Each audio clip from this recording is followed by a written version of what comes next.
Welcome back, realvacantland.com. This is Luke Smith. I've got another property for you. This one is in Corvallis, Oregon.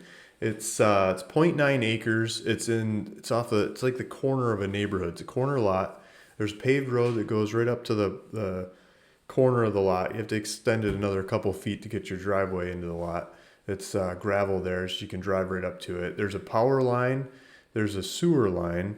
There's no water line. You have to put in a water well on this property. All the neighbors have put in water wells. It's not that big of a deal in this area. And we're backed up to a park. We've got a big natural park in the setting behind this property with hiking trails to go exploring around the area and hooking up to like a children's park and other parts of the park. So the nature part of the park is at the back of the property, and the parking lot and the access to the property, or the parking lot and access to the park, is on the other side. But you can hike, you can walk your dog back into the property or into the park and go on and on from there. So let's take a look at this thing and see if this is the right property for you.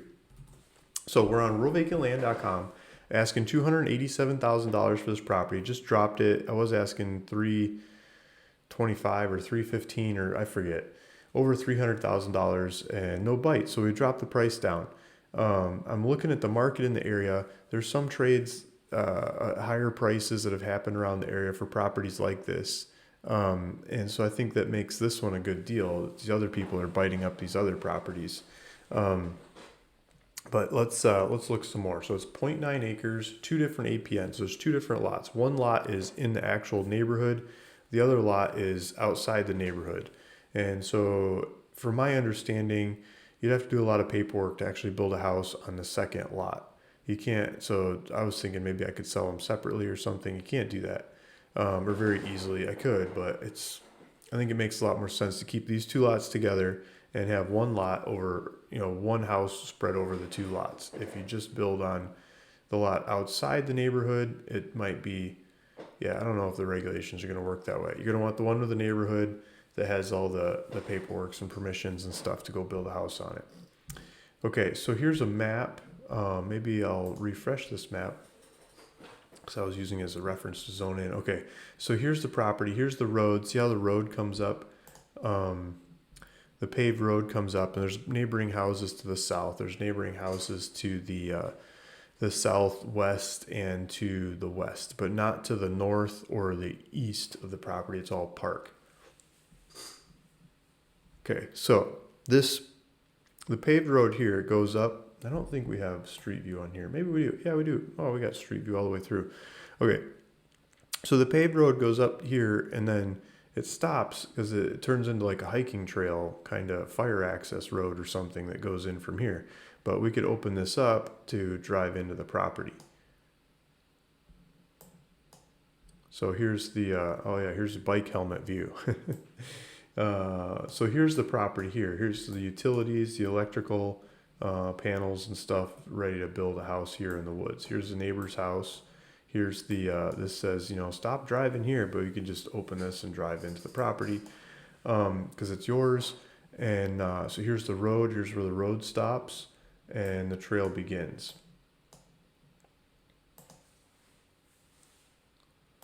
Well, okay, so now I think it's more of like the street view instead of the bike helmet view. No, we're still on the bike helmet view. So here's the view out over the area. Here's the trees, here's the woods, here's the neighborhood. It's all on an angle. There's some of the other houses in the area. And so let's jump out of there. You can play with this on realvacantland.com. You can hit the link in the description of the video, and it'll take you back to the website, and you can zoom in, zoom out. You can do it on your phone. You can do it on your computer. If you're watching this on the TV, you're gonna have to go look it up on your phone or your computer or something to play with it. Okay, so let's get back and let's zoom out like this. So here's the property. Now over here to the north, this is really bulldozed and opened up since I got into the property. They started laying this out. And so they have developed this, and they started building houses over here, and they're building houses like crazy. Like these are all new houses, a whole sea of cookie cutter houses over here. And you can see how small the yards are. They're really jammed together. I mean, it works. There's a house and you get it and it's good to go and everything, but it's a lot cheaper for them to spread the utilities, and they can sell a lot more houses when they jam them together like this. So these are the newer neighborhoods. The older neighborhood where we are, this is like 1970s kind of era. They had more more backyard, more nature. There's deer running through the neighborhood and stuff like that. So it's a different setup. So you can get the bigger lots and, in my opinion, the better setup kind of neighborhood over here with the utilities. It's lacking the water. I guess if you had a lot in this kind of neighborhood, the water line would be there. This neighborhood, you put a well in. You get your own well.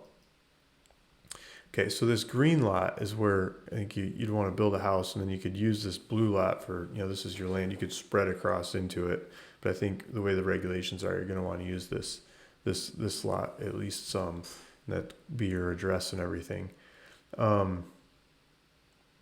Yeah, so from here, the trails you can hike over and into this neighborhood. You could go down here, it's like the kids' park and the ballpark, and there's a dogs park down here, and this is all the city park stuff that's going on. So you got a bunch of park to the background.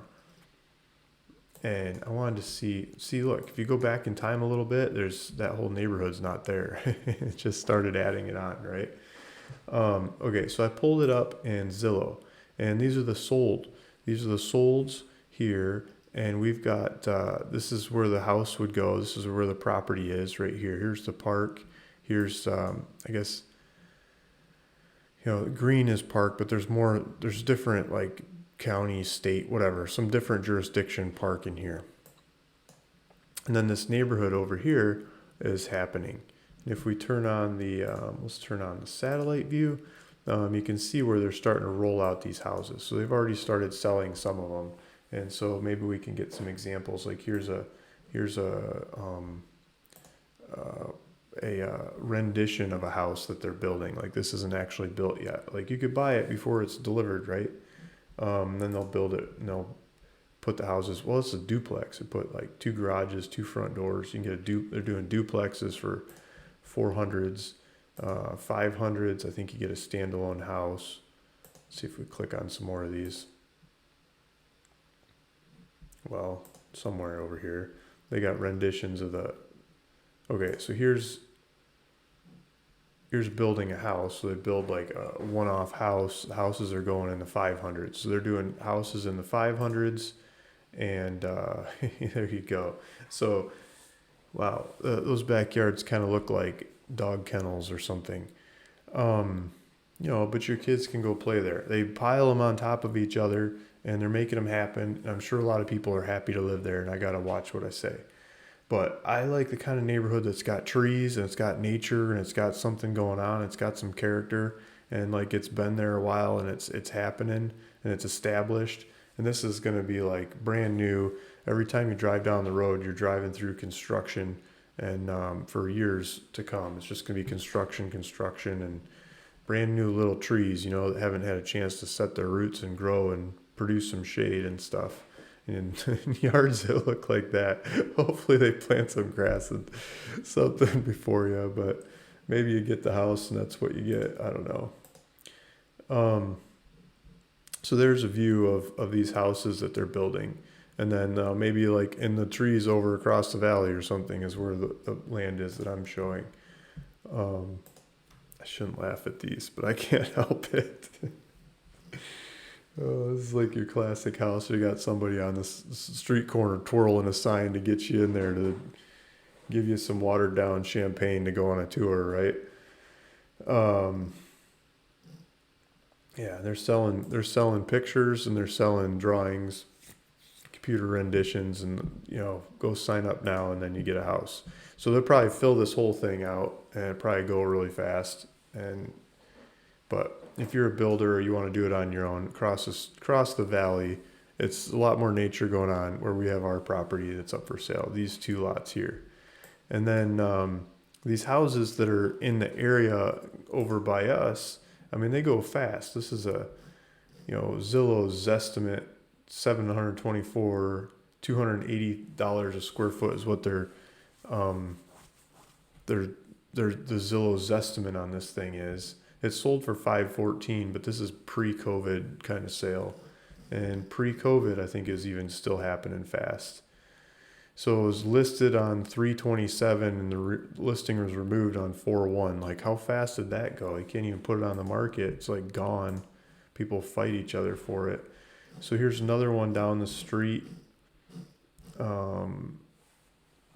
They lower the price a hair, and then this is, oh, no, sold 20, they listed it on 9/25, and this was 2019 pre-COVID, and things sold in December.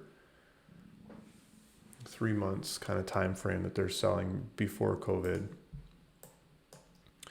My point was the newer ones, I mean, they're just going super fast. And the dollars, here's estimates per square foot, $294 a square foot. These are older homes. They're built in like the 70s, I believe. And Zillow's giving them $294 a square foot. National averages building costs, $100 to $150 a square foot, but Oregon's going to be more than national average. It's going to be $200 or something a square foot. Zillow thinks he can sell them a used old house for almost $300 a square foot. It's like, I'm not going to go through the math on building, but you can see, all this building going on across the valley. These people figured out the math. Yeah, they're doing sardine style housing, but they figured out the math that buying the land, developing it, putting in the utilities, building the houses, selling the houses, they sell fast, and they can sell them for a margin above and beyond what it costs to build them.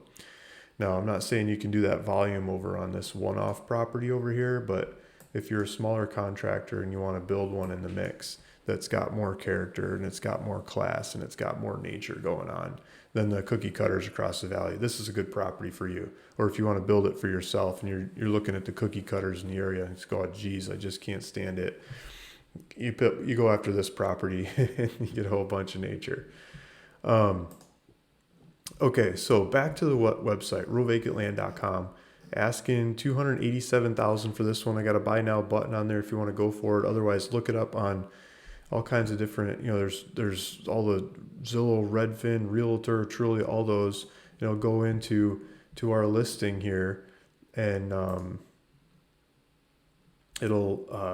you can get the lady. Jill Martin is the lady that's selling this one. So Jill Martin's name and number is on here. Her phone number is 541-760-0038.